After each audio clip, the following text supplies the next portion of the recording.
Don't question the forbidden room. The dark truth behind Blackwell Boarding House, Appalachian Mountains, 1930. Before we step into this story, I'd love to know where in the world you're watching from and what time it is where you are. Drop it in the comments below.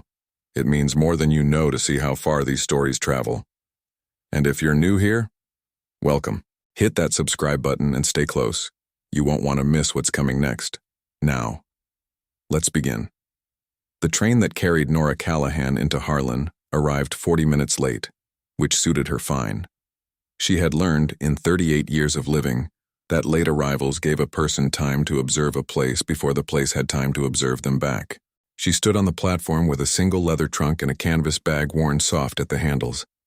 And she looked at Harlan the way she had been trained to look at patients, without judgment, without conclusion, but with the careful, cataloging attention of someone whose job it had always been to notice what others preferred to overlook. What she saw was a town in the process of forgetting itself. The storefronts along the main street were not all closed, but enough of them were to give the block the uneven, gap-toothed quality of something that had been struck hard and was still deciding whether to fall. The men she passed on the walk from the station moved with the particular economy of people conserving energy they were not sure they could replenish. Heads down, steps measured, eyes fixed on a point just ahead of their boots rather than on the world around them. The women who sat on porch steps in the gray November afternoon watched her pass with expressions that were not unfriendly, but were not warm either. They were the expressions of people who had learned that new arrivals in a dying town were either desperate or dangerous, and that the distinction rarely revealed itself quickly. Nora was, if she was being honest with herself, a little of both. She had left her position at Roanoke General Hospital in Virginia 6 weeks earlier, not fired, not forced out, but eased toward the door with the practiced smoothness of an administration that had decided her particular brand of directness was an asset they could no longer afford. She had documented things she had been asked not to document. She had reported things she had been asked to overlook. She had done both with the calm, methodical precision that had made her an exceptional nurse and an inconvenient employee.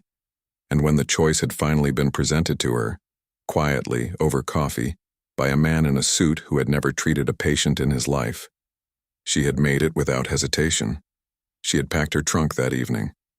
Harlan had presented itself through a letter from a former colleague, a doctor named Emmett Grayson, who had set up a small practice in the town 2 years earlier, and who wrote that he needed a nurse with real experience and a strong stomach, that the pay was modest, but the work was honest, and that he knew a decent place to board on Clover Street run by a man named Blackwell, who kept a clean house and asked few questions. The last part had appealed to her most. Blackwell Boarding House stood at the far end of Clover Street, set slightly back from the road behind a low iron fence that had once been painted black and was now the particular reddish-brown of iron that has spent too many winters exposed to mountain weather. The building itself was 3 stories of dark brick, solid and square, with narrow windows that gave it a watchful quality, as though the building were observing the street rather than merely facing it. A hand-painted sign beside the front door read, "Blackwell Boarding House, rooms available, inquire within."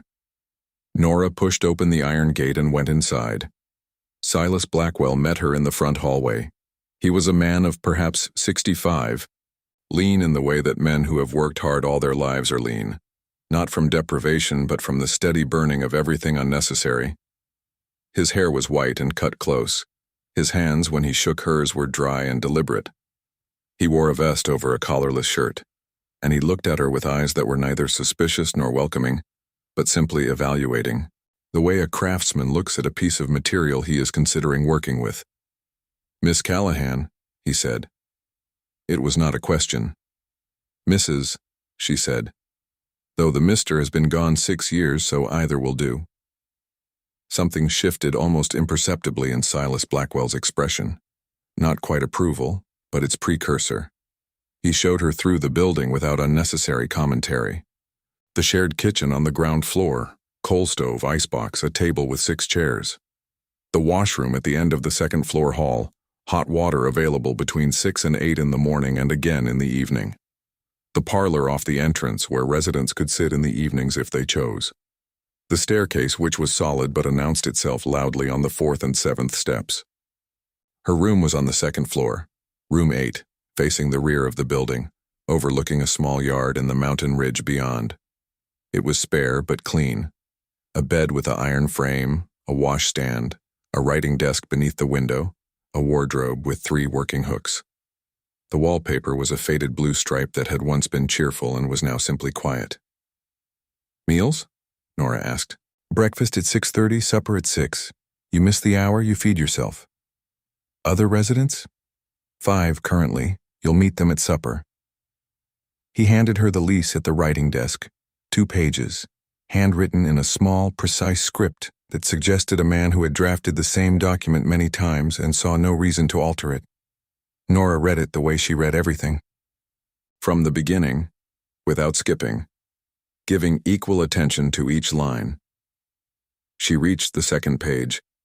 The clause was the 9th item, positioned between a note about noise after 10 o'clock and a standard paragraph about damage to furnishings. It was not written in a different hand or a different ink. It was not underlined or marked in any way that would draw attention to it. It simply sat there, in Silas Blackwell's small and unhurried script, as though it were as ordinary as everything around it.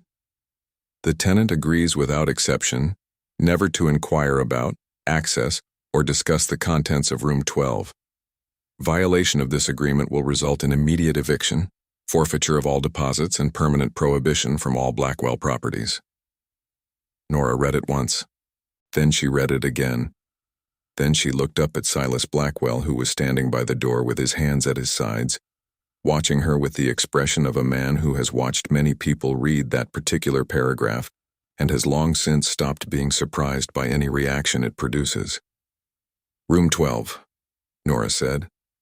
2nd floor, end of the hall. What's in it?" Silas Blackwell looked at her steadily. "That's covered by the clause you just read." "I haven't signed yet." "No," he said. "You haven't." The room was quiet. Outside, the wind moved through Harlan's streets with the low, insistent sound of mountain air that has been traveling a long distance and has not yet decided where to stop. From somewhere in the building, above them, Nora noted, though she was on the 2nd floor and the sound seemed to come from the floor above that, she heard just once a slow and deliberate creak, the sound of weight shifting on old floorboards. Careful, measured, unhurried. She looked at the lease. She looked at the clause. She looked at the pen Silas Blackwell had placed on the desk beside the document without being asked. She was a nurse. She had spent 20 years in rooms where things were kept from her, by administrations, by doctors, by families who thought the truth was something to be rationed. She had learned in all those years that the things people worked hardest to conceal were rarely the things they claimed to be protecting. They were, almost always, the things that revealed most clearly who the people doing the concealing actually were. She picked up the pen. She signed. And from the end of the 2nd floor hall, in the room with no light visible beneath its door, something, or someone, shifted again in the dark. Supper at Blackwell Boarding House was served at 6 o'clock with the reliability of a church bell, not because Silas Blackwell was a warm or hospitable man by nature, but because he understood that in times of scarcity, routine was its own form of dignity. The table was set before the residents arrived. The food was plain and sufficient. The conversation, Nora would quickly learn, followed patterns as fixed as the furniture. She came downstairs that first evening to find 4 of the 5 other residents already seated. At the head of the table's right side sat Earl Dunmore, a miner of about 50 with the broad, collapsed posture of a man whose body had spent decades underground and had begun to reflect the shape of the spaces it inhabited. His hands were permanently darkened at the knuckles, and he ate with the focused efficiency of someone for whom a meal was fuel rather than pleasure. He nodded at Nora when she sat down, and returned immediately to his plate. Beside him was Agnes Poole, a widow of 62 who had lived at Blackwell's for 7 years, longer than any current resident except, it would later emerge, 1. She was a small woman with sharp eyes behind wire-rimmed spectacles and the particular social authority that comes from having outlasted everyone around you. She assessed Nora across the table with a gaze that was not unfriendly, but was thoroughly evaluating. "Nurse," Agnes said. It was not a question. She had already spoken to Silas. "Yes," Nora said. "Good," Agnes said, and returned to her supper with the air of someone who has filed a piece of information in the correct drawer. Across from Agnes sat Roy Cutler, a young man of perhaps 24 who worked as a clerk at the mining company's administrative office, and who had the eager, slightly unformed quality of someone who had not yet been sufficiently disappointed by life to develop a consistent character. He introduced himself twice in the first 5 minutes and asked Nora 3 questions about Virginia before Agnes told him, without looking up from her plate, to let the woman eat. The 4th resident at the table was Delia Marsh, 35, dark-haired, quiet in the way that suggests not shyness but a deliberate economy of words developed over years of practice. She worked as a seamstress out of her room and had the straight-backed, self-contained posture of a woman who had learned early that taking up too much space in a room rarely served her well. She smiled at Nora once, briefly, and that was enough to establish between them the kind of mutual recognition that certain women develop quickly and without needing to explain. The 5th resident did not come to supper. "Mr. Holt?" Roy asked, glancing toward the empty chair with the nervous energy of someone filling silence before it could become significant. "Working late," Silas said from the kitchen doorway, in a tone that closed the subject. Nora noted the empty chair. She noted the tone. She ate her supper and said little, which was her habit in new environments. Observe first, conclude later, speak only when speech adds something that silence cannot. What she observed over the following week arranged itself in her mind the way clinical data arranges itself, into patterns. Earl Dunmore left before dawn and returned after dark, speaking to no one more than courtesy required. He was not unfriendly. He held doors, acknowledged greetings past the salt without being asked twice. But he had the quality of a man who had drawn a precise boundary around himself and maintained it without apology or explanation. Agnes Poole, by contrast, was the building's institutional memory. She knew which step creaked, which window leaked in heavy rain, which burner on the kitchen stove ran hot. She knew the history of every room and most of the residents who had passed through them. She was generous with this knowledge in the selective way of someone who understands that information is a form of currency and spends it accordingly. Roy Cutler talked too much and listened too little, but Nora noticed that his chatter, which initially seemed directionless, consistently avoided 2 subjects, the 3rd floor and room 12. Delia Marsh sewed from early morning until the light failed, emerging for meals and occasionally for an evening hour in the parlor, where she would sit with her mending and contribute to conversation in small, precise increments. A sentence here, an observation there, that were invariably more perceptive than the longer contributions of everyone else at the table. And Frank Holt, the 5th resident whom Nora did not meet until her 3rd day at Blackwell's, was a man of 47 who had come to Harlan from West Virginia 18 months earlier, for reasons he did not share, and had taken a room on the 2nd floor, 3 doors down from Nora. He was a large man, not fat but substantial, with a deliberate way of moving that suggested he was accustomed to navigating spaces that were too small for him. He was polite and entirely opaque. His eyes, when they met Nora's for the first time across the breakfast table, held a wariness that she recognized. The particular vigilance of someone who has been in this building long enough to know something she did not yet know, and who was still deciding what to do with that knowledge. It was Frank Holt who first mentioned room 12 to her directly. It happened on her 4th evening in the narrow hallway outside the washroom.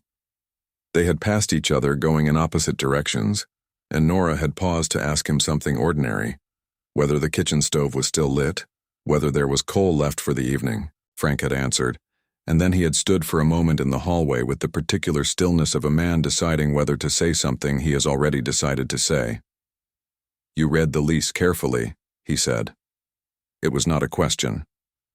"I read everything carefully," Nora said. He looked at her for a moment.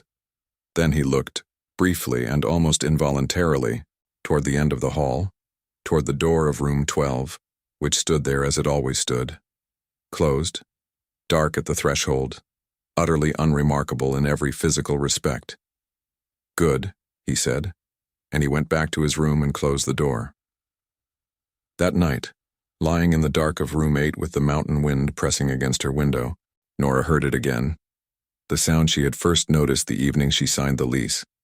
Slow, deliberate movement from somewhere beyond the wall of her room. Not frantic, not random. The careful, measured pacing of someone moving in a contained space with the practiced patience of a person who has been doing so for a very long time. She lay still and listened until it stopped. Then she opened her journal, a habit from her nursing years when she had kept clinical notes on everything, and she wrote in her small, precise hand, Room 12, second floor, end of hall. Sound of occupancy, consistent, nightly.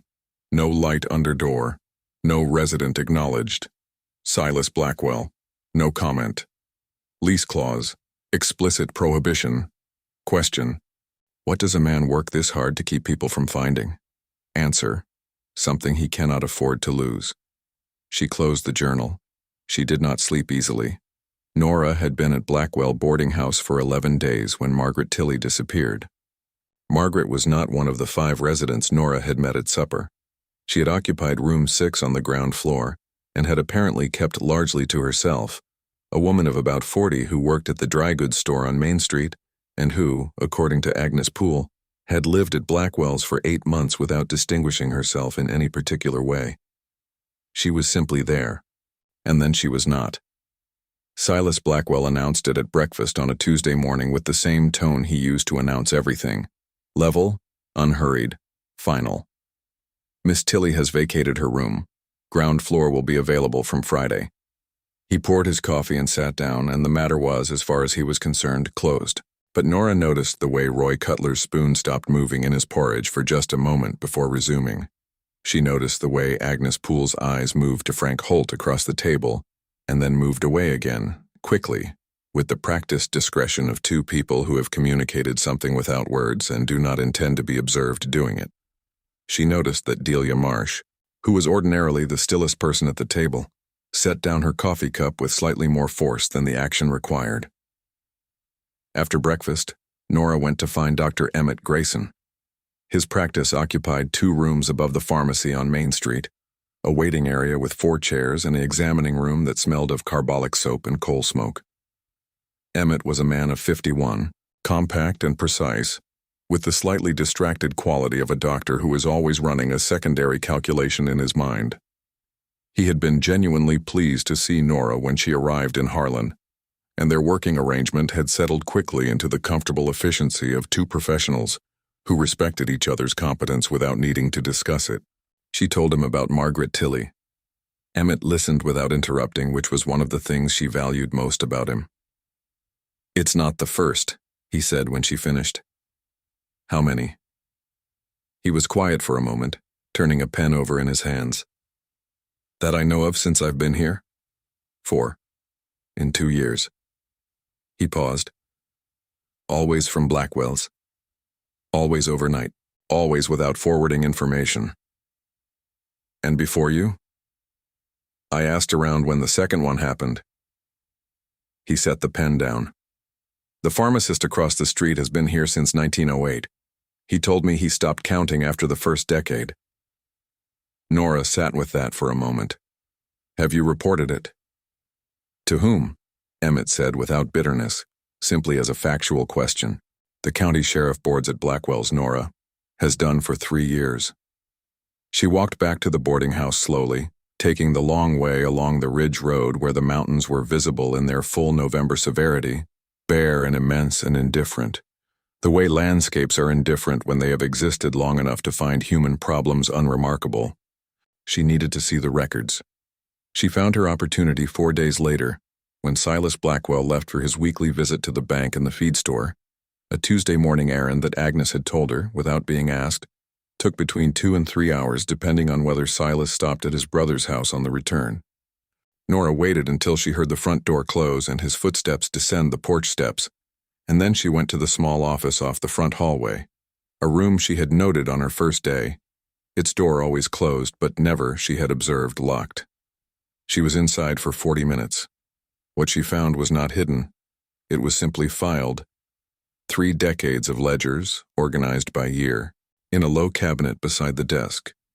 Silas Blackwell was a meticulous man. Every tenant was recorded. Name, room number, date of arrival, date of departure, reason for leaving. Nora worked backward from the current year. In 31 years of operation, Blackwell Boarding House had housed 114 tenants. Of those, 67 had left in the ordinary ways. Leases completed. Work ended. Families relocated.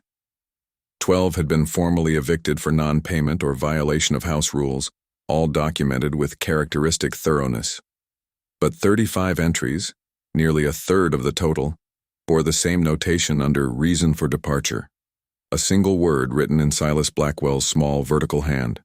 Voluntary. No dates of notice, no forwarding addresses. No explanation beyond that one word, which in context meant nothing and everything simultaneously. Nora cross-referenced the dates. The departures clustered. They were not evenly distributed across 31 years. They came in groups, 3 and 4 at a time, separated by periods of apparent quiet. The most recent cluster had begun 8 months ago. Margaret Tilley was the 4th. And every cluster, without exception, began within weeks of a new tenant taking a room at Blackwell Boarding House. Nora sat at Silas Blackwell's desk with the ledger open in front of her, and understood, with the cold clarity of someone who has just read a set of results she was not entirely prepared for, that she was looking at a pattern. Not a supernatural one, not a fantastical one, a human one, which was, in her experience, always the more dangerous kind. She heard the front door. She replaced the ledger precisely as she had found it, closed the cabinet, and was in the hallway with her coat on and her bag over her shoulder, heading, to all appearances, toward the front door herself, when Silas Blackwell came in from outside, stamping the cold from his boots on the porch mat. He looked at her. She looked at him. "Cold out," she said. "Getting colder," he said. He hung his coat. She went out. That evening she wrote in her journal for a long time. When she finished, she underlined one sentence twice and sat looking at it in the lamplight until the coal in her stove burned low. 35 people did not simply leave. They were made to feel that leaving was the only option available to them. The question is not what is in room 12. The question is what happens to the people who get close enough to find out. Nora had made her decision on a Thursday. Not impulsively, she had turned it over for 6 days with the same methodical patience she applied to every difficult problem, examining it from every angle before committing to a course of action. She was a nurse. She understood that the difference between a careful intervention and a reckless one was rarely the action itself but the preparation that preceded it. She had prepared. She knew Silas Blackwell's Thursday routine down to the quarter hour. He took supper early, 5 o'clock rather than 6, then walked to the home of his oldest friend, a retired mine foreman named Cobb Harlan, 3 streets over, where the 2 men played cards until 9. He returned at 9:15, checked the ground floor, and went to bed by 10. It was a routine Agnes had described without being asked. In the offhand way she described all building knowledge, as though it were simply part of the landscape, like the creaking 4th step or the leaking window in room 3. Earl Dunmore was on the night shift. Roy Cutler had gone to a church meeting. Delia Marsh had mentioned at supper that she was going to bed early with a headache. That left Frank Holt. Frank was the variable she had not resolved. He was in his room. She could hear the occasional movement, the slow pull of a drawer, the creak of his chair. He had not gone out. He was, as far as she could determine, awake and present and separated from the hallway by a single door. At 8:15, she knocked. Frank opened the door with the expression of a man who had been expecting this knock for some time and had not yet decided how to receive it. "I'm going to open room 12, Nora said quietly. "I'm not asking your permission. I'm telling you so that if something goes wrong, someone in this building knows where I am." Frank looked at her for a long moment. His jaw worked slightly, the way a man's jaw works when he is weighing something he has been carrying alone for too long.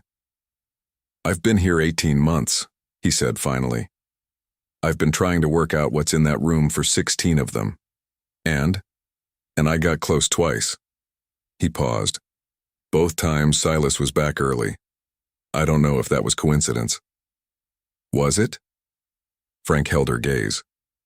I stopped believing in coincidence about 10 months ago. He stepped out of his room and pulled his door shut behind him. He did not say anything else. He simply stood in the hallway beside her, which was, Nora understood, his answer. They walked to the end of the hall together. Room 12 had no light under its door, as it never did. The brass number plate was tarnished to near black. The door itself was solid, heavier than the other doors on the floor, Nora noted, though she had not been able to confirm this until now, standing close enough to examine it properly. The hinges were newer than the door frame. Someone had replaced them recently. Within the last few years, she estimated, based on the absence of the rust that marked every other hinge on the floor. She tried the handle. Locked. She had anticipated this. She reached into her coat pocket and produced a short length of steel wire, a tool she had fashioned 3 days earlier from a piece of medical equipment in Emmett's office, working from a technique she had learned from a hospital orderly in Roanoke who had spent his youth in circumstances that required such skills. She worked the lock with the focused, unhurried attention of someone performing a clinical procedure. It took 4 minutes. The lock released with a sound that seemed, in the silence of the hallway, enormous. Nora pushed the door open. The smell reached her first. Not decay, not filth, but the dense, close smell of a space that has been inhabited continuously for a very long time by someone who cannot open a window. The smell of coal smoke and unwashed fabric, and the particular staleness of air that has been breathed and rebreathed in an enclosed space across many seasons. The room was larger than she had expected from the outside. A full double room, she realized. 2 standard rooms with the dividing wall removed at some point in the building's history. It was lit by a single oil lamp on a table near the far wall, turned low, casting the space in a dim amber that revealed its contents in gradual increments as her eyes adjusted. A bed, neatly made against the left wall. A washstand, a wardrobe, a table with 2 chairs. A second, smaller table covered in papers and what appeared to be accounting ledgers. A narrow shelf of books. And seated at the table with the papers, looking at Nora and Frank with the expression of a man who is neither surprised nor frightened but simply very, very tired. A man she had never seen before in 11 days at Blackwell Boarding House. He was perhaps 70, white-haired, thin, with the collapsed, translucent quality of someone who has not been in sunlight for an extended period. He was dressed carefully, in trousers and a vest over a collarless shirt, as though the maintenance of appearance was one of the few disciplines he had left to practice. His hands resting flat on the table were steady. He looked at Nora, then at Frank, then back at Nora. "You're the nurse," he said. His voice was low and slightly unused sounding, the way voices sound when they have not spoken to many people in a long time. "Yes," Nora said. "Who are you?" The man looked at her for a long moment. "My name is Walter Blackwell," he said. "Silas is my brother." Nora did not move from the doorway for a long moment after Walter Blackwell spoke. Beside her, she heard Frank exhale, a slow, controlled breath, the kind a person releases when a tension they have been holding for months finally finds its shape. She came inside.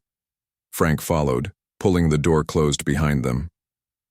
Walter watched them settle, Nora in the chair across from him, Frank standing near the door with his arms at his sides, with the patient, evaluating attention of a man who has had a great deal of time to study people from a distance, and very little opportunity to do so up close. "How long have you been in this room?" Nora asked. "Continuously?" Walter considered. 4 years, though I was here before that on and off, going back to 1921. "Why?" Walter looked at his hands. He was quiet for long enough that Nora thought he might not answer. Then he began. Walter Blackwell had been, until 1921, a partner in a small mining operation north of Harlan. Not one of the large company mines, but an independent claim worked by a partnership of 4 men, of whom Walter was the primary investor. In the spring of that year, A collapse in the main shaft had killed 2 workers. The investigation that followed had been, in Walter's word, managed by the county, by the company lawyers, by men with interests in ensuring that the liability settled in a particular direction. It had settled on Walter, not criminally. The county had declined to prosecute, a decision that had its own history and its own explanation, which Walter delivered without emotion and without editorializing. But civilly, Walter had been systematically stripped of everything he owned over the course of 3 years of litigation: his savings, his property, his stake in 2 other business ventures. By 1924, he was destitute and, more critically, the subject of a civil judgment that made any property or income he generated legally attachable by his creditors. "Silas offered me the room," Walter said, "not out of charity, though there was that too. Out of practicality. I had skills he needed." He gestured toward the papers on the table. "I manage the boarding house accounts. Have done for years. The arrangement suits us both." "He hides you," Frank said from his position near the door. His voice was not accusatory. It was simply precise. "He protects me," Walter said, with a firmness that suggested the distinction mattered to him. "From creditors who would take the clothes off my back if they knew where I was. From a legal system that had already demonstrated, quite thoroughly, what it thought of my interests." He paused. "Silas built this house with our father. Half of it is mine by rights. The clause in the lease is the only way I can live in it without losing the other half." Nora absorbed this. She thought about the ledgers, the 35 departures, the clusters, the pattern she had spent days constructing into something sinister. "The people who left," she said. "The ones listed as voluntary." Walter met her eyes. "Most left because they found out," he said. "Not because Silas made them. Because knowing put them in a position they didn't want to be in. Some had connections to the mining company. Some had connections to the creditors. Some simply didn't want the responsibility of a secret." He folded his hands on the table. "Silas never threatened anyone. He explained the situation. He offered the choice.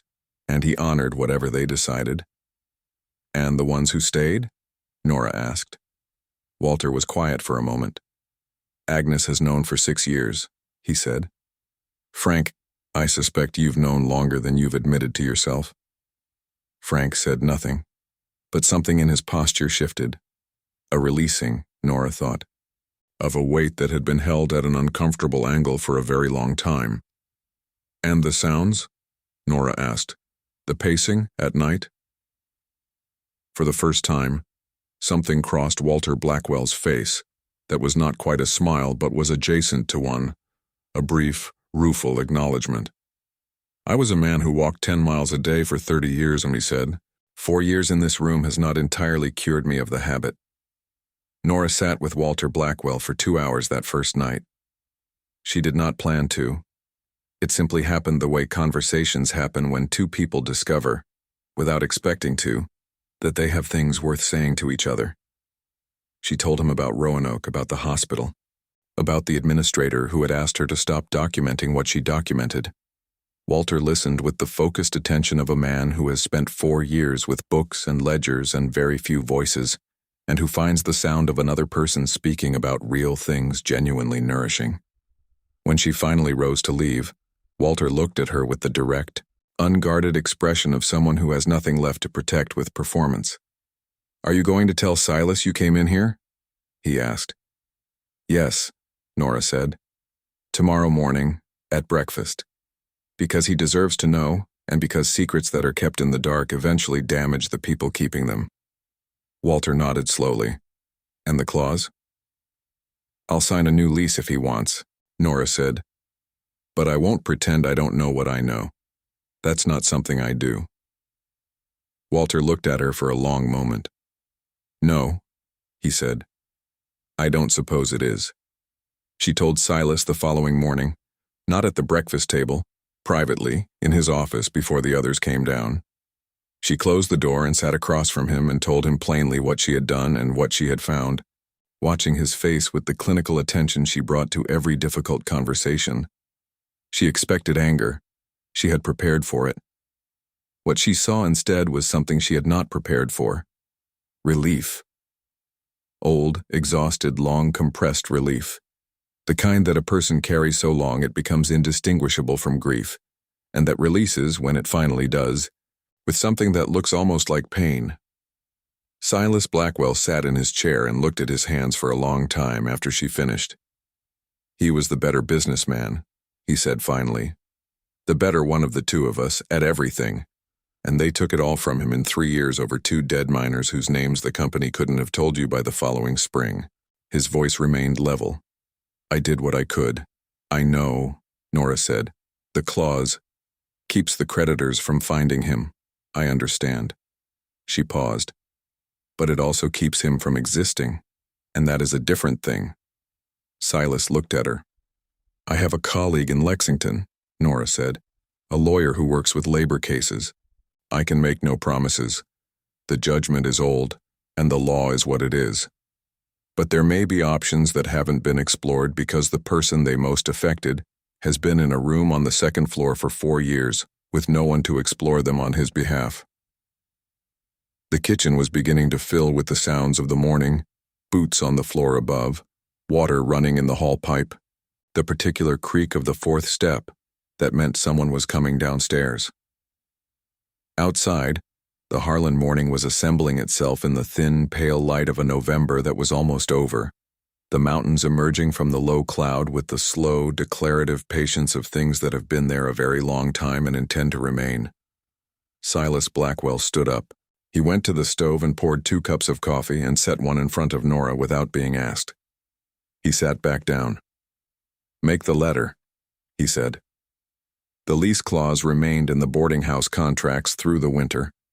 There was no immediate reason to remove it, and caution in Harlan in 1930 was its own form of wisdom. But room 12 was no longer entirely dark at the threshold. On certain evenings, a thin line of amber lamplight was visible beneath the door. The light of a man reading or writing, or simply sitting in the knowledge that the people on the other side of the wall knew he was there, and had decided, each of them in their own way, that this was something they could carry. Agnes Poole, when Nora told her, set down her knitting and said, I've been leaving extra cornbread outside that door for 2 years. I was beginning to think I was losing my mind. Roy Cutler, to his credit, asked only one question. Is he all right? And when Nora said that he was, Roy nodded and went back to his breakfast with the satisfied expression of a young man who has just discovered that the world, while frequently terrible, occasionally makes a kind of sense. Delia Marsh said nothing at all. That same evening, she left a folded piece of fabric outside the door of room 12, a scarf, navy blue, carefully hemmed. It was gone by morning. The letter to Lexington took 3 weeks to produce a response. The response was cautious but not discouraging. There were, the lawyer wrote, aspects of the original judgment that merited review in light of certain developments in labor law, and he would need to examine the original documentation before drawing conclusions. He would come to Harlan in the spring. Walter Blackwell read the letter at his table in room 12 in the light of his oil lamp, with the careful, unhurried attention of a man reading something he has waited a long time to read. When he finished, he folded it precisely and placed it on top of the accounting ledgers he had been maintaining for 4 years, the meticulous, detailed records of a boarding house that had kept him alive and hidden and human in the years when he had been all 3 of those things with great difficulty. He did not cry. He was not, by nature or by the training of circumstance, a man given to visible emotion. But Nora, who had stopped by that evening to check on him as she had begun doing each day, the way a nurse checks on a patient who is recovering, not because they cannot manage alone, but because the checking is itself a form of medicine, saw something in his face that she recognized from her years in hospitals. She had seen it in patients who had been in pain for so long that they had stopped registering it as pain and had simply incorporated it into their understanding of what existing felt like and who encountered, for the first time in a long time, the possibility that this was not a permanent condition. It was the expression of someone remembering what hope felt like from the inside. She said goodnight. She went back to room 8. Outside, the Appalachian winter pressed against the windows of Blackwell Boarding House with the cold, insistent patience of mountain weather that does not negotiate and does not hurry. The building stood as it had always stood on Clover Street. Dark brick, narrow windows, iron fence gone the color of old rust, absorbing the cold and the dark and the weight of everything it contained, the way buildings do when they have been standing long enough to become, in some sense, participants in the lives of the people inside them. On the second floor, at the end of the hall, the light under the door of room 12 burned steadily. For the first time in 4 years, it did not go out until nearly midnight,